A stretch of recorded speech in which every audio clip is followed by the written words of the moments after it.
Hello everyone, my talk today is about an SoC for speech enhancing ASR using Bayesian speech denoising and attention-based DNNs.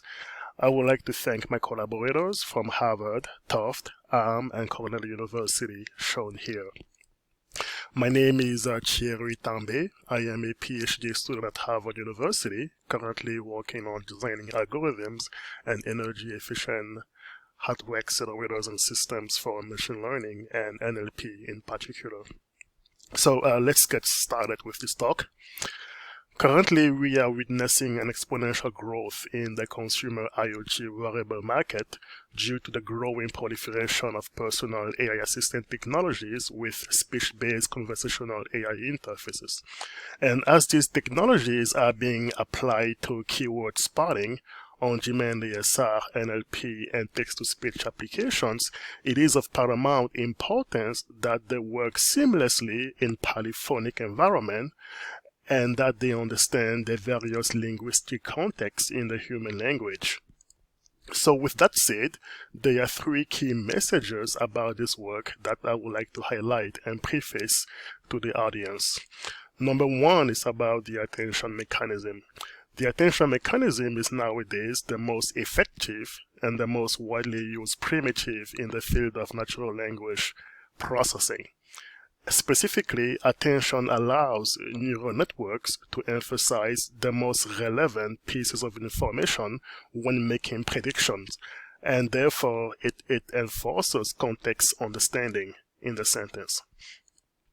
And we should also note that although there has been vigorous research over the last decade on the design of DNN hardware accelerators for CNN and RNNs, not as much scrutiny has been given to accelerating the attention mechanism, which poses challenges and opportunities unique from CNNs and RNN. So in this work, we provide an efficient hardware support for the attention mechanism used in the encoder-decoder architecture shown here. Specifically, when computing the attention, the encoder sequence is treated as a soft addressable memory whose positions are weighted based on the state of the decoder RNN. In addition to the attention mechanism, we further strengthen context understanding by accelerating the bidirectional RNN operation, which learn past and future temporal information by concatenating forward and backward time steps during the encoding phase. And in fact, on the LibreSpeech dataset, we can see that attention-based RNN can improve ASR by up to 62% compared to a simpler unidirectional RNN without attention. So that was message number one. Message number two is that we know that noise-resistant ASR is essential for practical IoT applications. However, relying solely on a speech-to-text engine in order to accommodate a wide range of noisy environment to produce a low word order rate transcription creates a very, very steep performance cost, as we will show. In contrast, our work will also show that if we were to incorporate a separate accelerator in the pipeline for the goal of reducing noise in the incoming speech, then there is a huge amount of energy and latency benefit obtained for ASR accuracy. Thirdly, I want to stress that this work performs an end-to-end evaluation. That means from the output of the ADC until the post-ASR source text. And here we not only consider just the acceleration of a core algorithm, but we are really evaluating the entire end-to-end pipeline, including the pre-processing on the CPU and the various communication required to fully operate this end-to-end pipeline.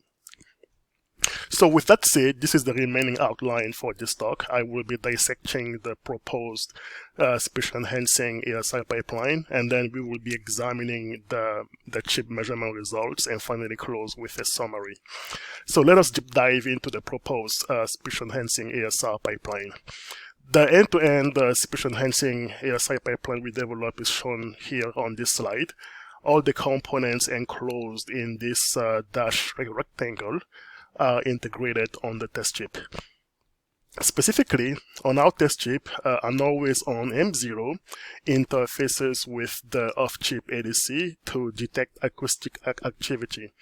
Notably, the M0 autonomously monitors incoming audio amplitudes, and to save power, it will subsequently boot the accelerators only when the incoming signal magnitude exceeds a predefined threshold.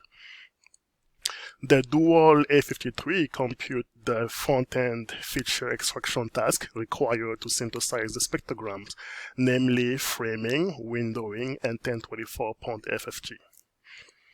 MSSE, which stands for Markov Source Separation Engine, performs unsupervised real-time speech denoising via Bayesian Gibbs sampling.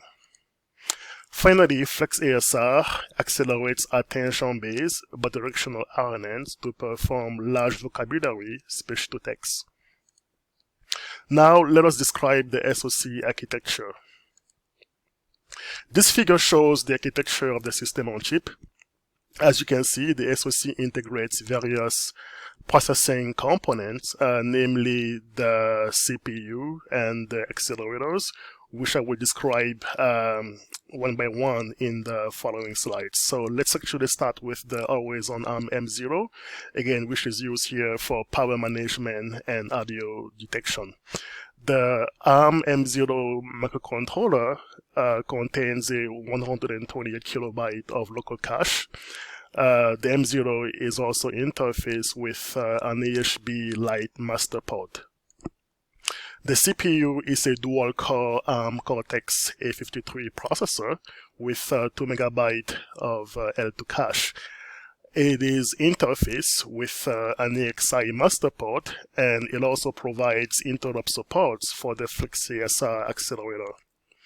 The Markov Source Separation Engine comprises 12 parallel Gibbs samplers to perform unsupervised sensor separation, and it is interfaced with an AHB Lite slave port.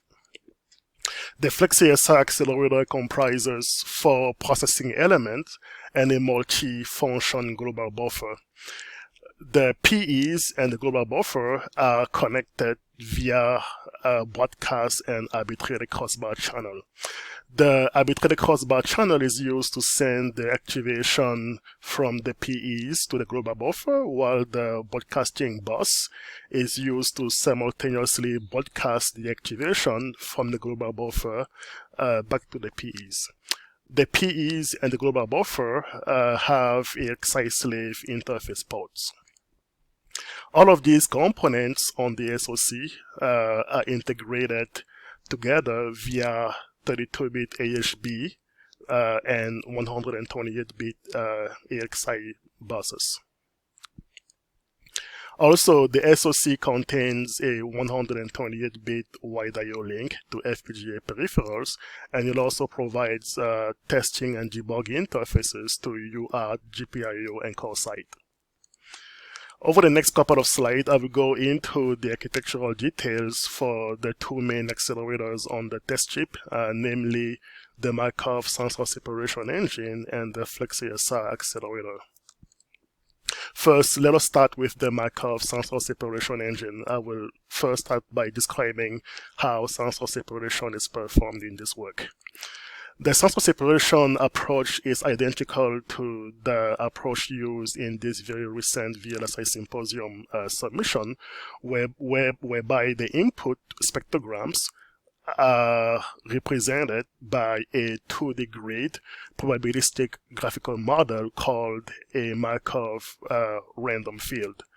So the Markov random field is constructed from the input spectrogram and then solved via the Gibbs sampling inference method.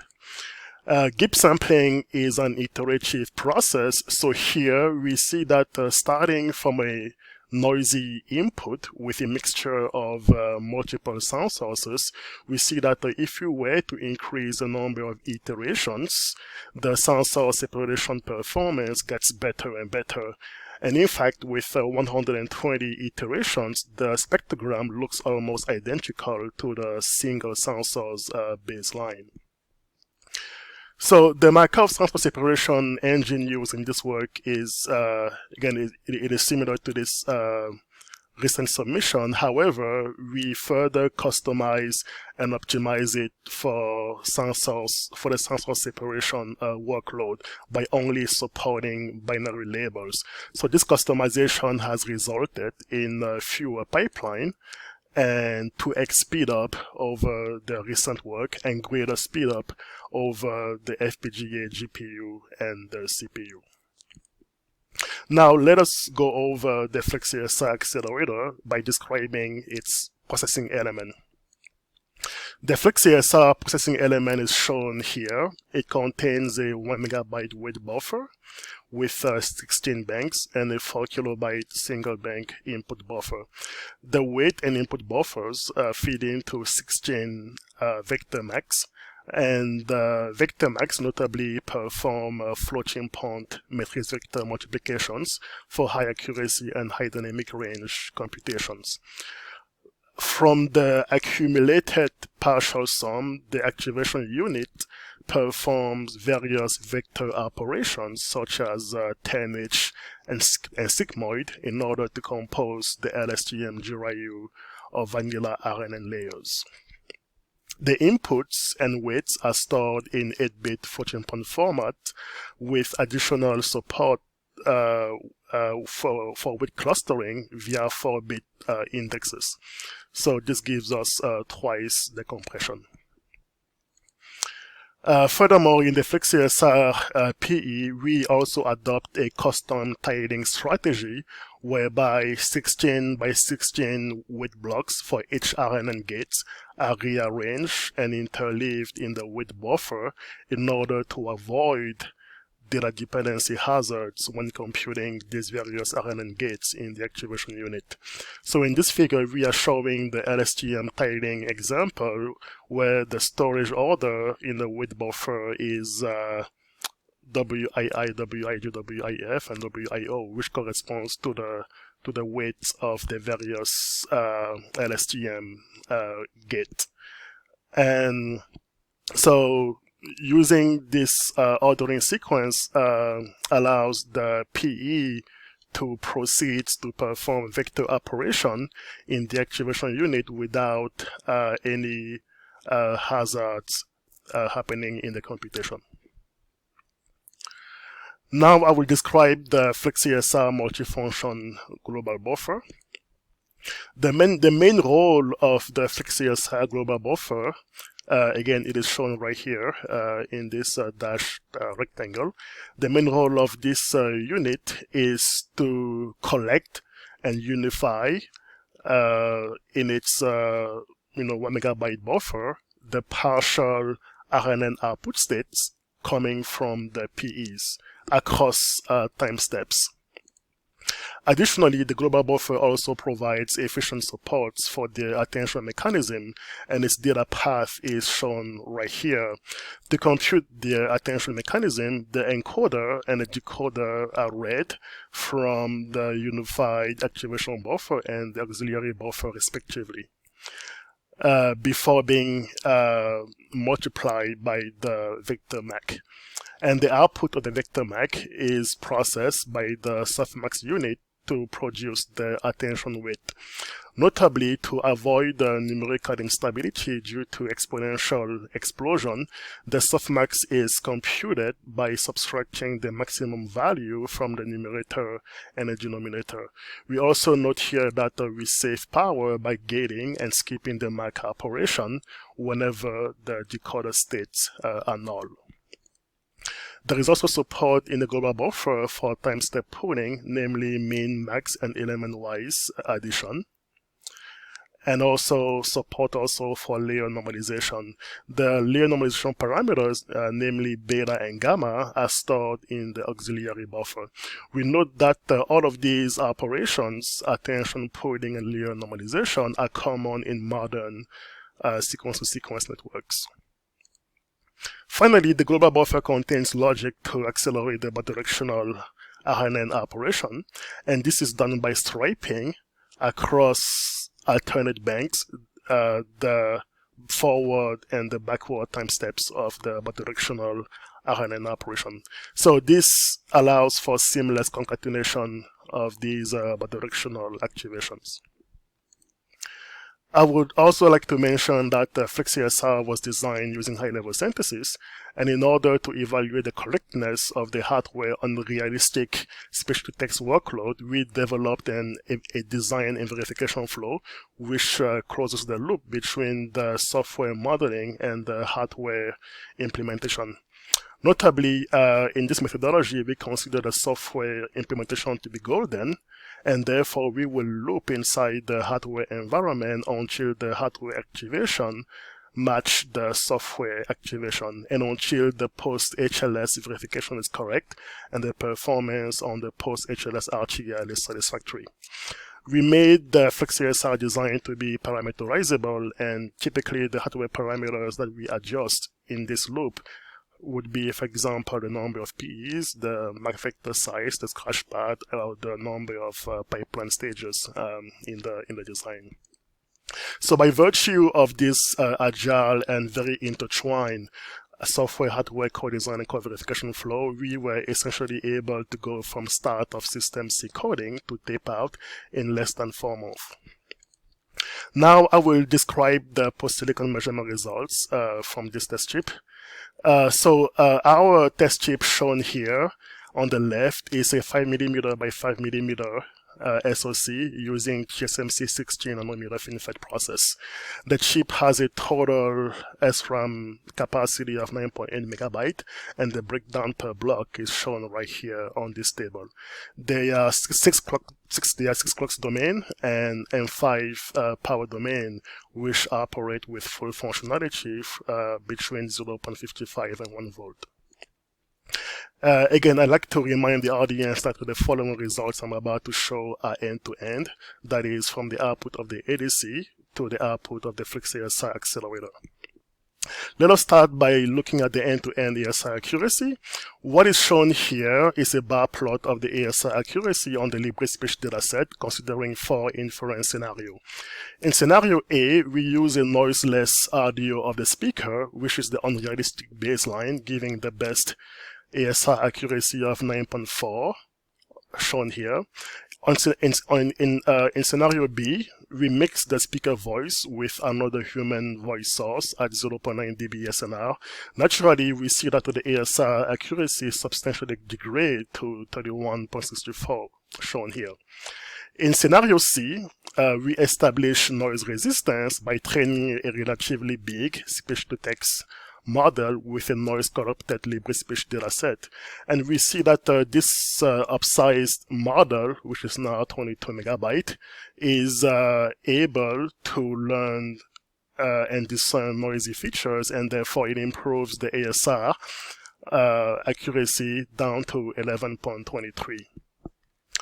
In scenario D, it is our work where we perform on-chip Bayesian speech enhancement prior to ASR. Notably, the accuracy in this case only suffers a 1 percentage point degradation compared to scenario A, which is the unrealistic baseline. So the major takeaway from here is that by denoising incoming signals prior to performing speech-to-text, a much smaller ASR model can be stored on chip. And in fact, we are able to use the same model size used in the clean case here, so 3.5 MB. So therefore, our approach effectively obviates the very inefficient strategy of scaling up the DNN model size in order to achieve noise robustness. This plot shows the end-to-end ASR latency. We see here that the scenario C, which is the noise-resistant scenario generates a very steep latency penalty due to off-chip data movement between the accelerator and DRAM, and due to the longer time required to fully compute the upsized model. In contrast, because our pipeline allows us to store fully on chip a much smaller ASR model for ASR accuracy, our pipeline is notably 4.3x faster compared to scenario C. Furthermore, speech denoising here, we see that accounts for 19% of the end-to-end latency, while ASR accounts for 40%. And the CPU is at work for 35% of the time. Speaking of CPU work, this pie chart shows the breakdown of the A53 processing time. As you can see, the spectrogram synthesis, which are FFT and windowing and framing, are not the only workload or the most intensive workload running on the CPU. In fact, floating-point quantization and the EM algorithm also account for a substantial percentage of the CPU work. This bar plot shows the end-to-end energy. Our approach is 7x more energy efficient compared to the other noise-resistant scenario, which is scenario C here. Again, this scenario is also penalized by off-chip data movement and the higher energy overhead from computing the much larger ASR model. And in our approach, we also see that ASR is the energy consumption is dominated by ASR, which accounts for 71% of the total energy spent on the SoC. Also, unlike many commercial edge platforms, this work effectively produces real-time throughput because the achieved end-to-end per frame latency is 18 milliseconds, which is lower than the required speech frame of 32 milliseconds. Breaking down the energy and latency consumption layer by layer, overall we observe that FlexASR is 4x to 700x faster and 11x to 200x more energy efficient compared to commercial edge platform. MSSE actually also reports greater speed up and energy efficiencies. MSSE has a peak power efficiency of 17.6 gigasamp per second per watt, and FlexASR has a peak power efficiency of 7.8 teraflops per watt. And as we scale the SoC voltage, the end-to-end latency varies from 45 milliseconds to 15 milliseconds, and the SoC power goes from 19 milliwatt to 227 milliwatt. This is the average SoC power. Compared to prior work, this is the first work to demonstrate on-chip support for denoise large vocabulary ASR using state-of-the-art bidirectional attention-based DNNs altogether while demonstrating competitive end-to-end latency. So to summarize, attention-based bidirectional RNNs provide significant word rate improvement by enforcing context understanding. Noise isolating ASR is essential for IoT application, and therefore in this work we propose a 1600mm SoC executing an end-to-end speech enhancing ASR pipeline featuring a programmable accelerator for bidirectional RNN with attention and a Gibbs sampling-based sensor separation accelerator for speech denoising. The measurement results on the test chip shows an end-to-end per frame latency of 18 milliseconds and 2.24 millijoule of end-to-end energy. Our approach notably obviates the very inefficient strategy of scaling up the DNN model size to achieve noise robustness. I would like to announce that the FlexASR hardware architecture and C++ simulator will be fully open source by the end of February, so hopefully this will be a benefit to the hardware community at large. I also want to give a shout out to the open source Matchlib library, which we leverage in the design of FlexASR, and also a shout out as well to the ChipKit framework, which we use during the design and the verification of the SoC. I would like to thank our sponsors. We receive a lot of valuable feedback for this work. So I want to acknowledge our colleague from NVIDIA, Harvard, and Mentor for the very helpful discussions. Thank you, and I will be happy to answer any question.